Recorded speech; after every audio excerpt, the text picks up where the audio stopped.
You know, I have always believed that Google is a great company because they have probably more than any other corporation in recent history influenced change. They understand the power of change. Well, Google, don't try to condemn these black and brown people from coming forward. You should embrace them and use this as an opportunity to help encourage some of the greatest change in the world. And that is to inspire the change that will respect, value, and protect people of color. This is an opportunity for you, Google, to do the right thing. Your second core value that you profess is that do no evil. Well, Google, racism is evil. And if you allow it to exist in your corporation, then you are condoning evil. We want you to condemn evil, Google. Don't try to make them more victims than you already have. And you're going to hear from these extraordinary women. You're going to hear from April Curley, who was one of the most successful diversity recruiters in Google's history. You're going to hear how she recruited from historically black colleges and universities some of the most intelligent, innovative people in the technology field. You're going to hear from her how she articulated that she would go tell these black students that when you come to Google, you're going to be nurtured, you're going to be valued, you're going to be protected. And you're going to hear from her how she believes Google made her to be a liar because they were not valued, they were not nurtured, they were not protected, they were not respected. And this is very real.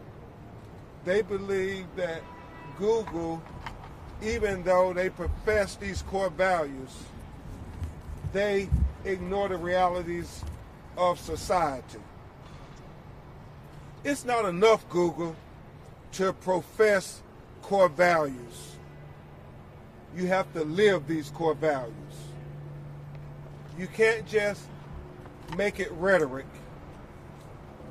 What Chloe and what April are saying is make it real. Not just in your mind, but make it real behind the corporate walls of Google. Make it real for all the community that you profess to serve. As I listen more and more to these women and others who are starting to come forward, what Google should do is Google racism. And then they will see what the problem is, and the only question will be, how are they going to respond? And that's why we're here at the federal courthouse in San Francisco, California, seeking class action status for all the minorities, black and brown and other minorities, who feel that they have to go into a bigoted, biased community at Google without a voice. Well, thanks to April, thanks to Chloe, thanks to Dr. Kaboo, thanks to Demi, these women are finding their voices. And a lot of other black and brown people are coming forward. Thanks to the California Fair Employment and Housing Department, who are launching this investigation based on the many allegations that are being made by black women who are employed by Google or former Google employees. At this time, you're going to hear from Ms. April Curley, one of the most successful diversity recruiters in Google's history. And then I'm going to introduce you to Miss Chloe Sledd. And afterwards, we're going to try to take some of your questions. Miss April Curley. Thank you, Attorney Crump. Good morning. My name is April Christina Curley, spelled APRILCHRISTINACURLEY. In the fall of 2014, I packed up my humble little life in Baltimore City and decided to move to New York after being sought after by Google and landing my dream job as a diversity recruiter on the university programs team. I had hoped to continue my career to change the trajectory of the lives of Black, brown, poor, and queer students, all communities that I proudly belong to. I began my journey at Google with an amazing circle of other Black women, all whom I love and support to this very day. The brilliance, passion, and conviction of these women pushed me to excel in ways that I will forever be grateful for.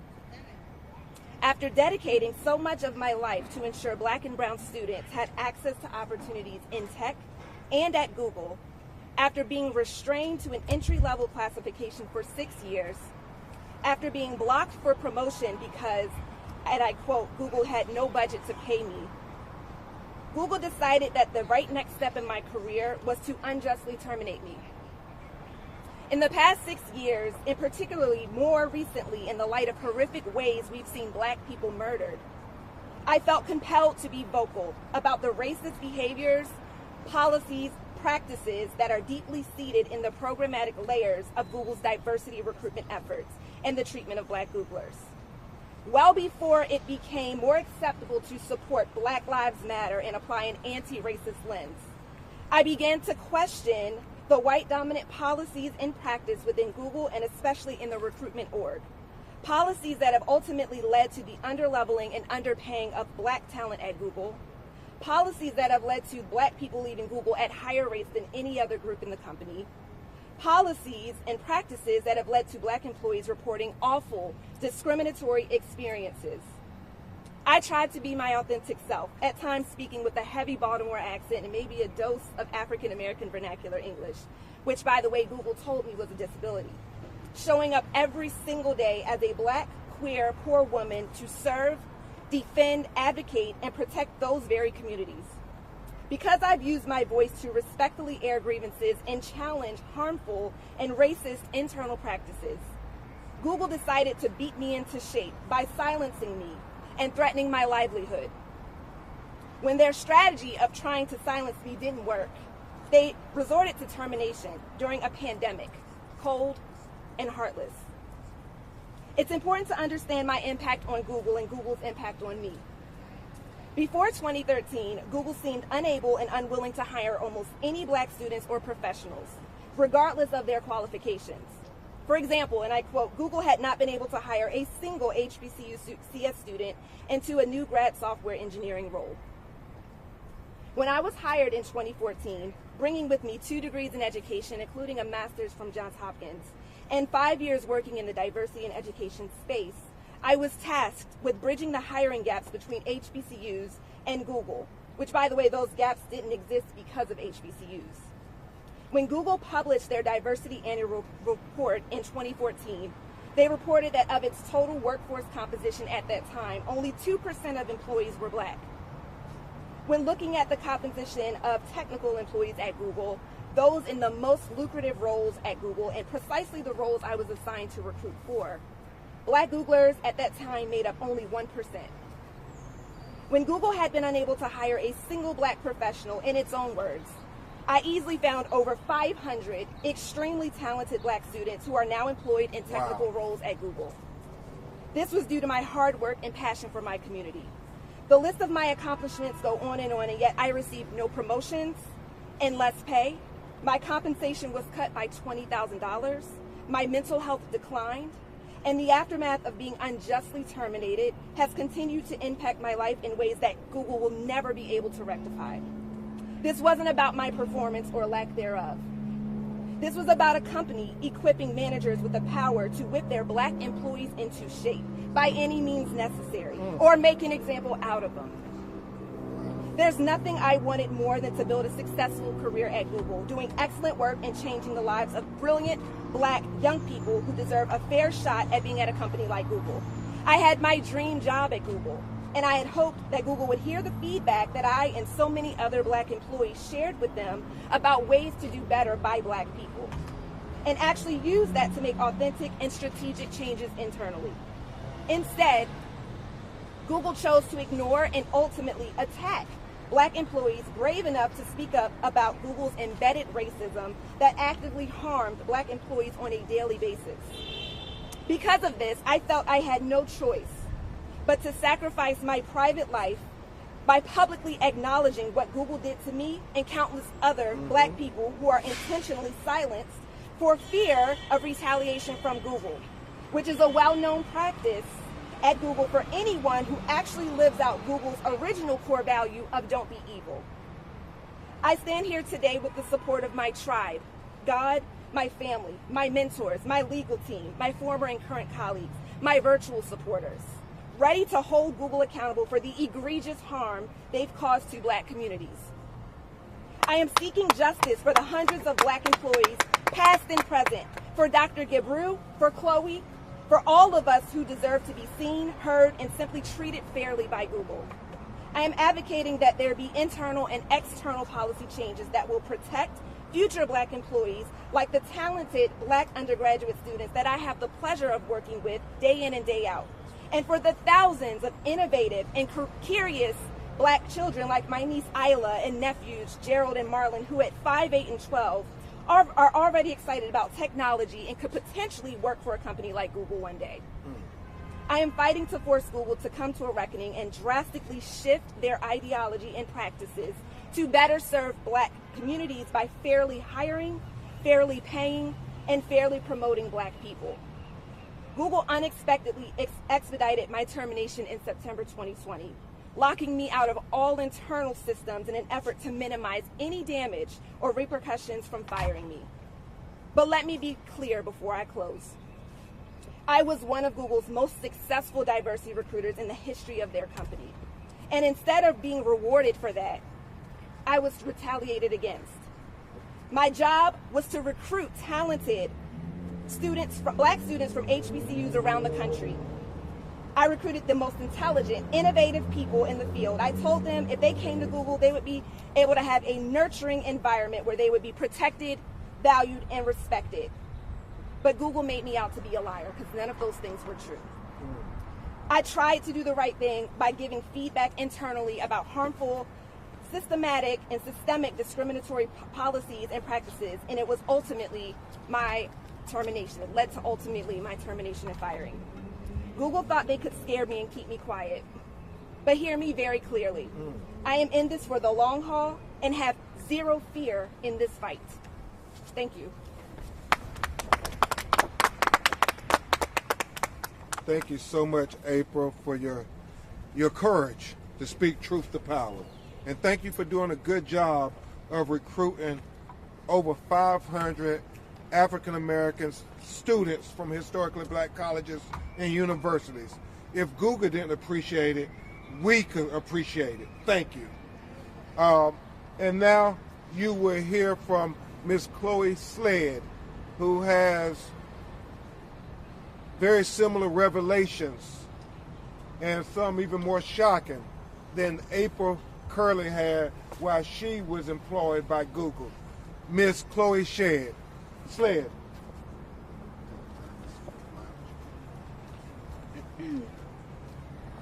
Hi, my name is Chloe, and I'm the current CEO of CommunityX, as well as a former Google employee. I'm here today to share my experiences with sexual and racial harassment that went unaddressed during my entire tenure at Google, the world's most powerful company. On March 31st, 1989, my dad was nearly shot to death by police on the south side of Chicago.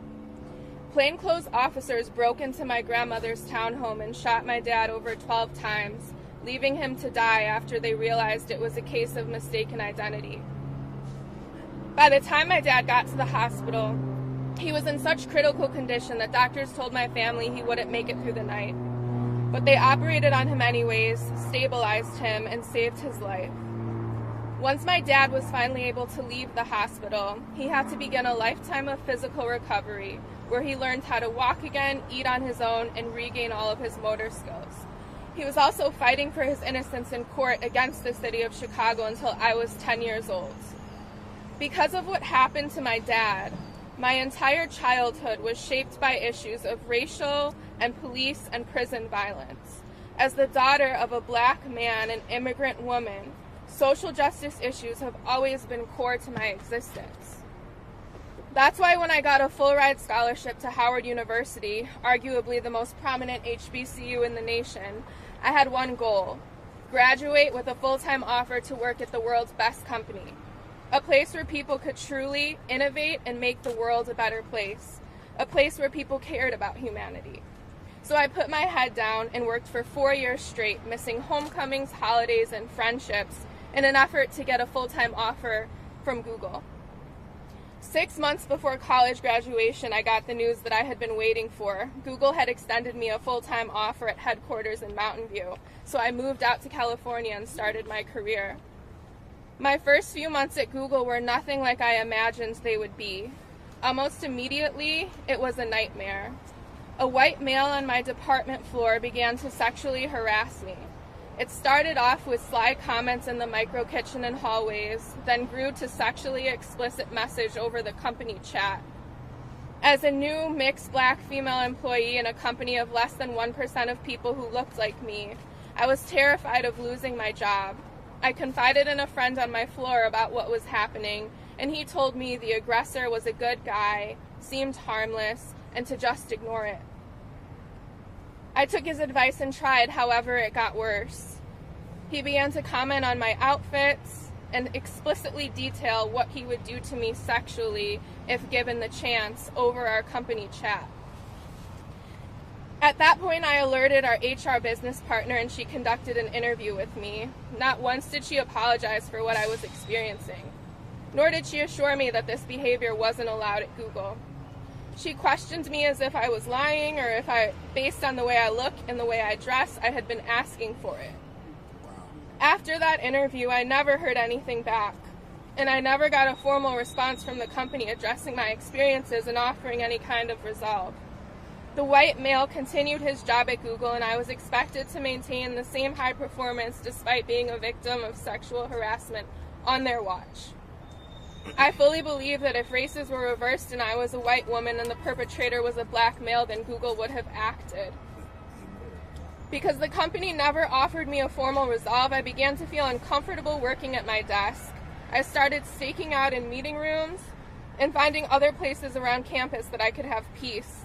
Within a short time, the higher-ups, mostly white men, took notice and began to complain to my boss.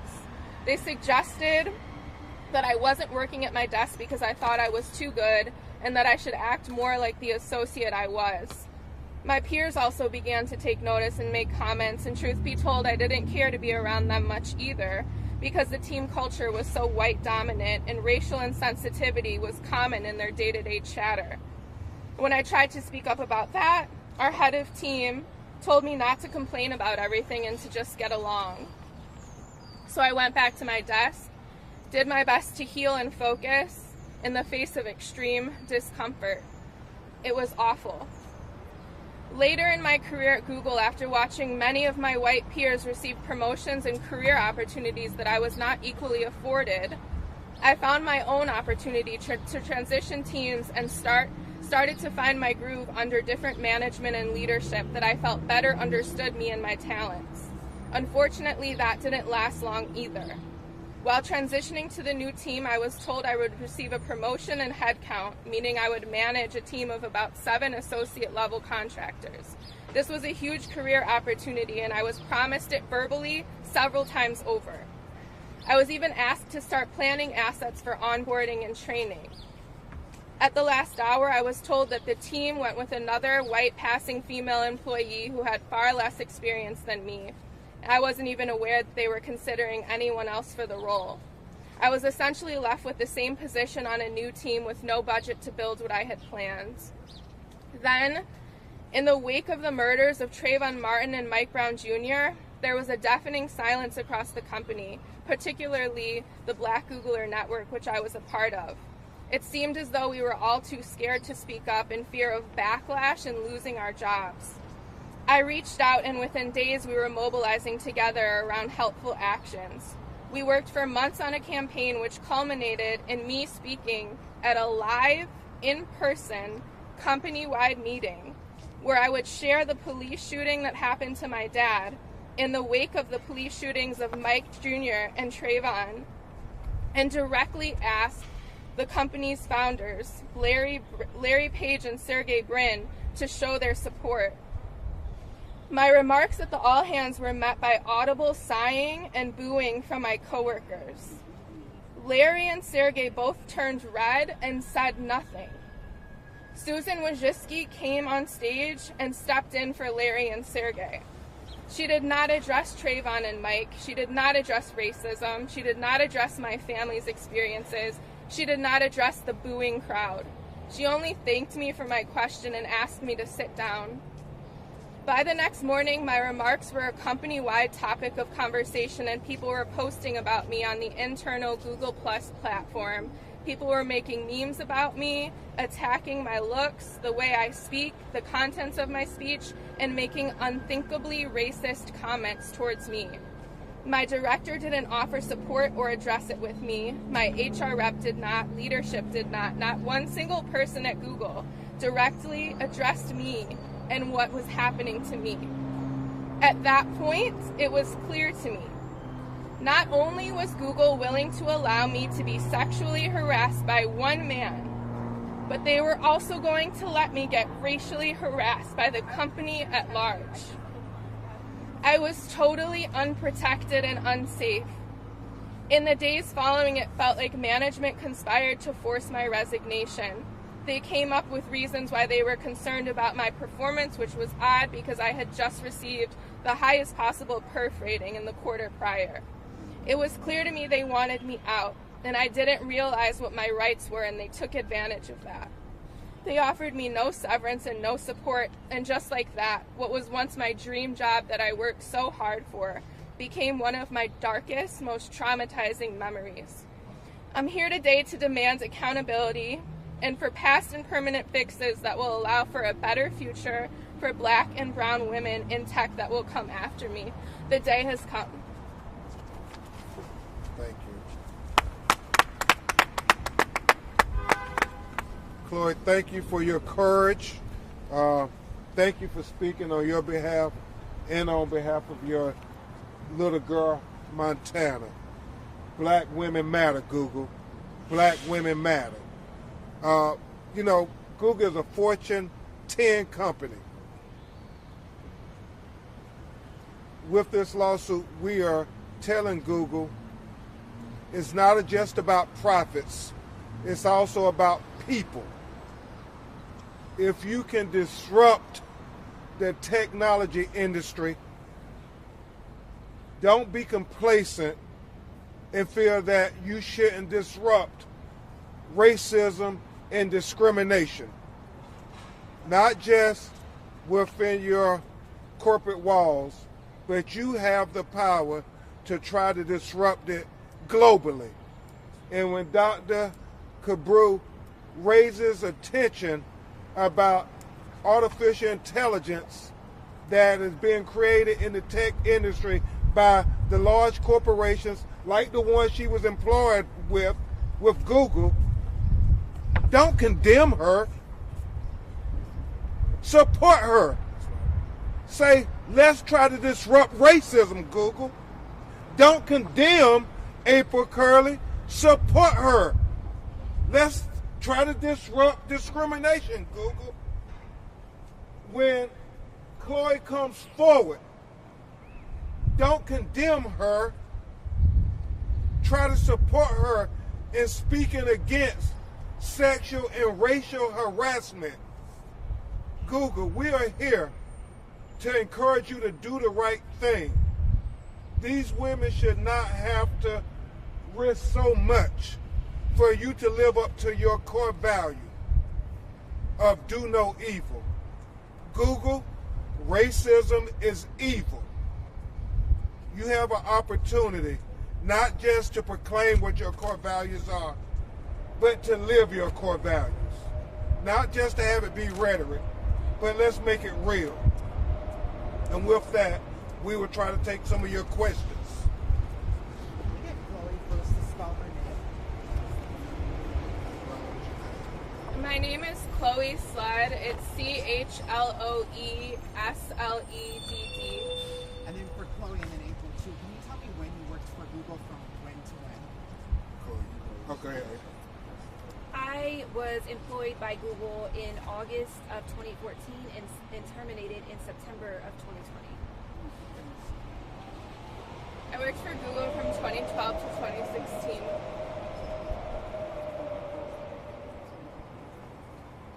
2016. And I want to thank Beatrice X. Johnson for supporting these women and many minority organizations for coming forward saying these women don't have to stand alone. So thank you, Beatrice Johnson, for being here. Any other questions? Yes, sir. Yeah, another question. If I'm right, the lawsuit you filed doesn't mention Chloe. I just wondered if there was a reason for that, and also on the fact that it's a class action. Does that mean that further along the process we might see more names coming up, especially including current Google employees? Absolutely. April is the person who filed the initial lawsuit seeking class status. Since that time, we've had several people, literally since Friday, start to come forward and say that they also feel that they were discriminated against. And so this is a clarion call in many ways where people can finally have a voice who felt voiceless. And so we're here at this federal courthouse saying to Google that we're going to ask for class status because it's more than just April, it's more than just Chloe, it's more than just Demi, it's more than just Dr. Cabru. It seems to be many black and brown people who feel they're being discriminated at Google. Estimate of how big the class could be? Well, the question is how many minorities are employed by Google. I know at last count it was 2% African American, and we don't know the other demographics of the other minorities, but that's what the class action is seeking, for all marginalized people of color who feel that they've been discriminated against at Google to be included in the class.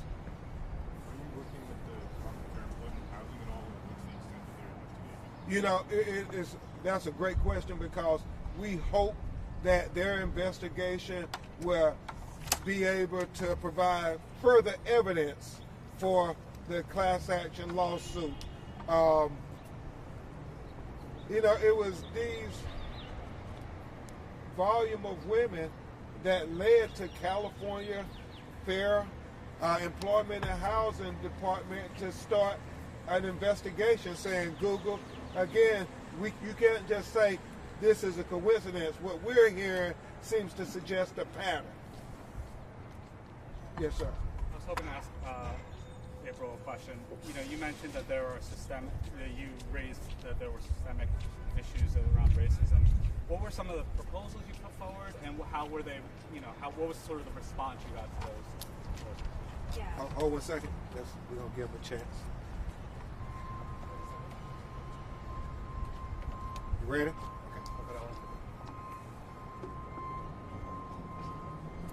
Yeah, so this took shape in many ways. But I think earlier on, as I started to notice biased recruitment practices, I was very vocal about that. I took it directly to my manager, to my manager's manager, the other two black women that I worked with at the time. We wrote all of these pieces of feedback down. We submitted it. We went through the process, and nothing was changed. And so, at some point, it became a bigger conversation. And so, there were dozens of other black and brown recruiters on the recruitment team who also started to be vocal about this. And together in a working group, we submitted an air of grievances to our director, in which case I was terminated before I could see if there were any changes that came from that actual submitted proposal to our leadership. I know in the complaint one of the things was that often prospective candidates were asked questions in interviews that were meant to embarrass them Yes. in some ways. Are there other sort of examples of things like that that you found where clearly they're, like the words that match sort of the actions of the company was taking? Yeah, so there were many, I think, instances that I saw and other colleagues saw, black colleagues saw, where our candidates that we put forward to hiring committee were shot down very quickly without due diligence of actually looking at the candidate's hiring packet. In which case, that could mean, feedback that a interviewer left, a white interviewer left for a black student would say, this student doesn't fit our culture. This student doesn't understand Google's culture. And that was submitted as feedback of why that student should be rejected from the hiring process. And when they say stuff like the candidate doesn't seem googly enough, if whatever that means, and I guess it goes back to looking at their core principles. Work with great people. You got the demographics of who you employ. Are you telling the world that black and brown people are not great people based on who you hire? And as Nabiha and Paige and I were looking at the different allegations, it suggests even in the interviewing process, it seemed to be a haze of some sort that they were going to test you if you could go along to get along, if you would be able to assimilate, that they really didn't want your diverse, authentic voice. That was just propaganda. Yes, ma'am. Just for clarity, April, were you part of the group of women that came forward that led to the state's investigation? And then... we don't know. You don't...